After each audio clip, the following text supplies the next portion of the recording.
आपल्यासोबत बोलण्यासाठी मंत्री दादा भुसे साहेब आहेत. भुसे साहेब, 100 दिवसाचं शालेय शिक्षणाचा जो आढावा आपण घेतलेला आहे, काय नेमक्या नवीन तरतुदी करण्यात आलेल्या आहेत कालच्या बैठकीत?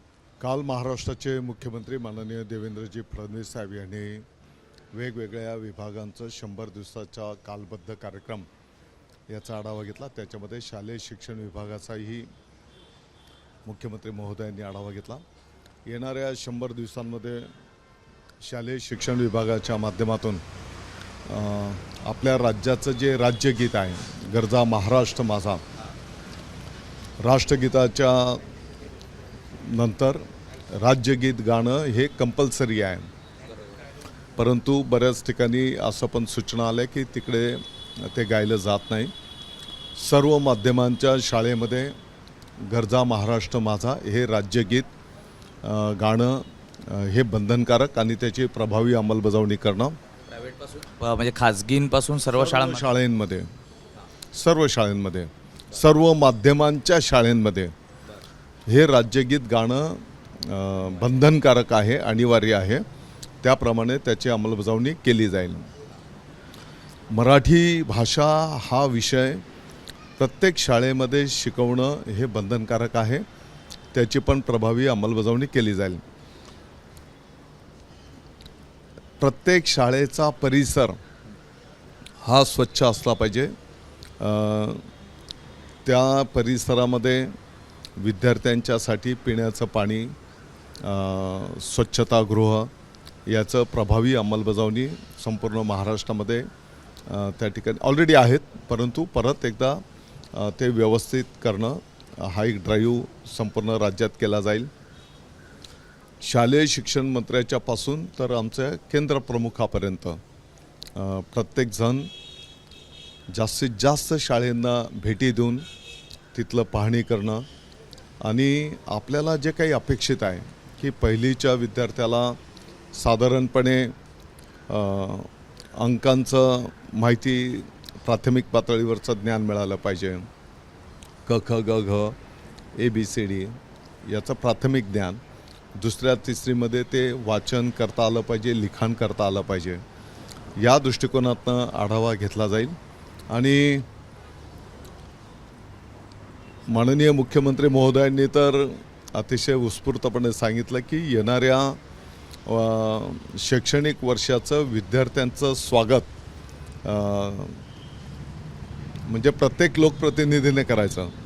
त्यांनी तर असं सांगितलं की मला पण कोणत्या शाळेची जबाबदारी द्या, ते स्वतः विद्यार्थ्यांचं स्वागत करण्याच्यासाठी पहिल्या दिवसाचं ते उपस्थित राहतील.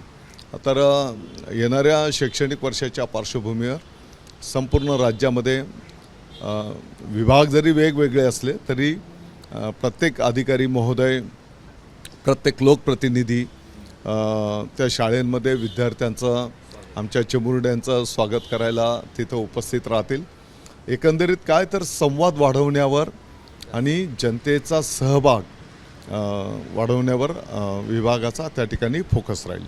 आणि खेडेगावात जर आपण पाहिलं तर शाळांपासून त्यांची घरं ही फार लांब असतात. सायकल वाटपचा संदर्भातला एक शासन निर्णय महत्त्वाचा घेण्यात आला होता आणि तो प्रभावीपणे सुरू करण्यासंदर्भात देखील मुख्यमंत्र्यांनी सूचना दिल्याचं या बैठकीत कळत आहे. मला वाटतं की त्या शाळेमध्ये भौगोलिक सुविधा पण आवश्यक आहेत. त्याच्यासोबतच जसं विद्यार्थी केंद्रबिंदू म्हणून शालेय शिक्षण विभाग कार्य संपन्न करणार आहे, त्याच्यामध्ये गुणवत्तापूर्ण आनंददायी शिक्षण. आणि मग यासाठी जे जे काही करावं लागेल, आता आधुनिक 21व्या शतकाकडे जाण्याच्या आपण गोष्टी करतो.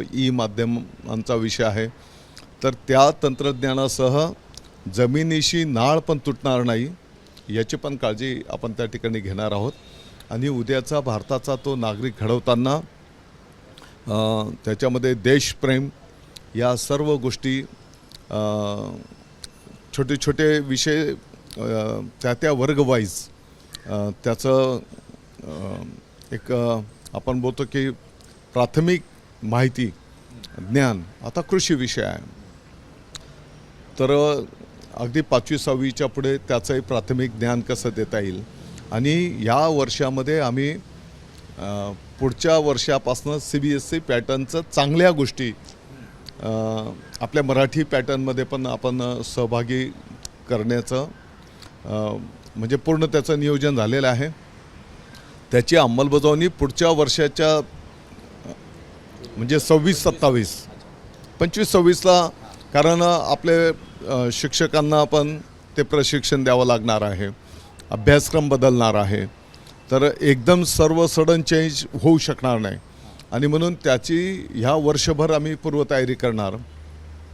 कदाचित पहिल्या इयत्तेला चालू वर्षाला आपण CBSE पॅटर्नवर जाण्याचा विभाग विचार करतो आहे आणि पुढच्या टप्प्यामध्ये 1 किंवा 2 टप्प्यामध्ये CBSE पॅटर्न ज्या चांगल्या बाबी आहेत त्याचा समावेश आपल्या शिक्षणामध्ये त्या ठिकाणी केला जाईल. प्रामुख्याने राजकीय प्रश्न थोडं महत्त्वाचे आहेत. काल शिंदेंचा एक रंगशारदा येथे एक महत्त्वाची बैठक झाली आणि बैठकीमध्ये ठाकरे स्मारकांवरती उद्धव ठाकरे यांची नियुक्ती जी होती त्याला विरोध करण्यात आलेला आहे आणि तसा ठराव देखील पारित करण्यात आल्याचं कळलेलं आहे. त्यावरनं संजय राऊतांनी टीका केलेली आहे की आम्ही दिल्लीचे जे तळवे आहेत ते चाटत नाही, आम्ही त्यांच्यासोबत उभे नाही, आम्ही स्वाभिमानी आहोत आणि आम्ही स्वाभिमानाने बोलतात. हे बोलणारे बोलके पोपट मला आहेत. वाटतं की संजय राऊतांनी जर स्वतःच्या तोंडाला लगाम घातला, आवर घातला, तर मग संक्रांतीच्या शुभेच्छा.